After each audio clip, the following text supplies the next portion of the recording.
we just mentioned that heat and humidity last week were officially in the dog days of summer. And for the Rotary Botanical Gardens in Janesville, they were taking it pretty literally. The first ever Dog Days of Summer event kicked off today. The celebration invited the community to bring their four-legged furry friends to enjoy the beautiful gardens, along with some live music, drinks, vendors, and even a pet photo booth. From the smallest of corgis to the largest of St. Bernards, all sorts of dogs and their owners enjoyed the afternoon out there. The garden is not usually open to dogs, so today's event gave people and their pets a unique experience.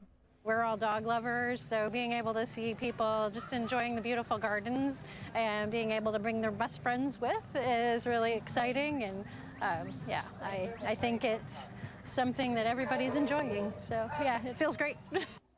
Organizers say they've already heard some positive feedback from the community, and they say they're already planning to do more events like this one in the future.